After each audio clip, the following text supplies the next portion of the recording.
आज हम बात करेंगे कंपोजिशन स्कीम लेना चाहिए या रेगुलर स्कीम। ये जानने के लिए हम एक मैथमेटिकल कैलकुलेशन करेंगे जिससे आपको ये अच्छे से क्लियर हो जाएगा कि आपके लिए एक कंपोजिशन स्कीम सही है या रेगुलर स्कीम। इसके लिए आप ये वीडियो को आखिरी तक देखेंगे, उसके बाद आपको स्वयं पता चल जाएगा कि आपके लिए कंपोजिशन सही है या रेगुलर स्कीम सही है। एग्जाम्पल ये ले लेते हैं कि कोई हार्डवेयर के व्यापारी हैं जिनके प्रोडक्ट में ऑन एन एवरेज समझिए 18% जीएसटी लगता है। उस केस में क्या किया जाए?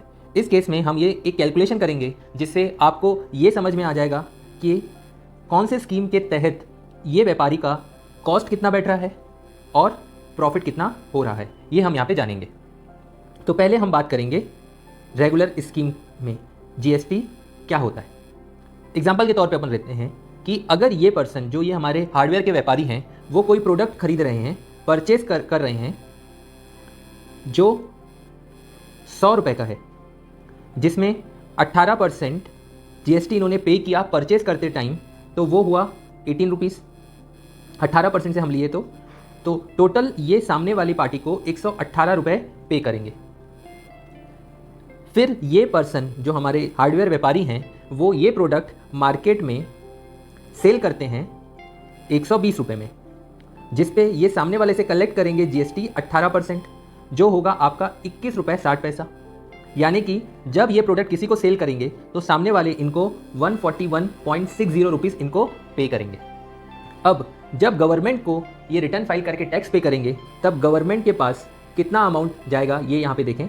सबसे पहले इन्होंने जीएसटी कलेक्ट कितना किया, वो किया 21 रुपये 60 पैसा, और आईटीसी के तौर पे जो इन्होंने परचेज करते समय 18 रुपये पे किया था वो यहाँ माइनस हो जाएगा, यानी कि ये 3 रुपये 60 पैसा ही गवर्नमेंट को पे करेंगे।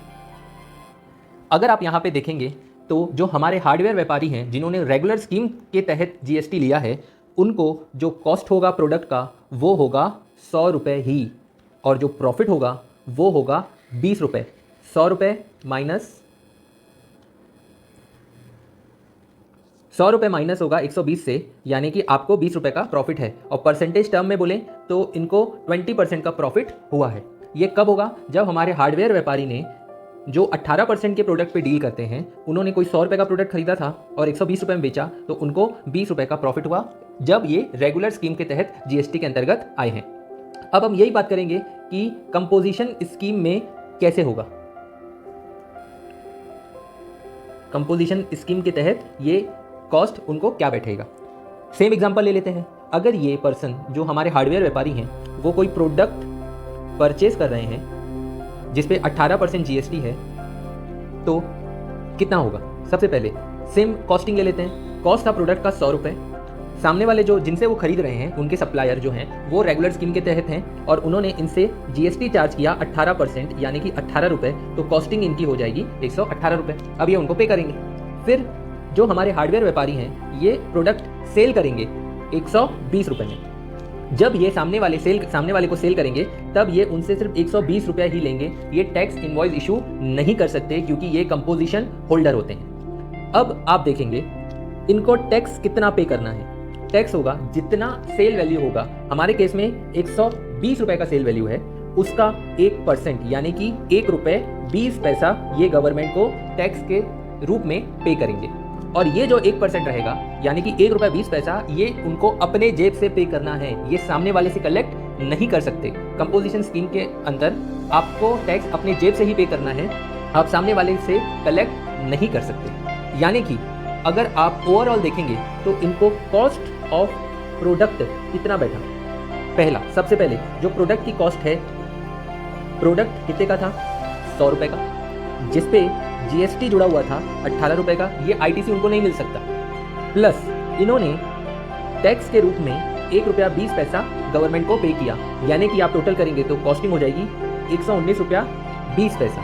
और इन्होंने सेल कितने में किया?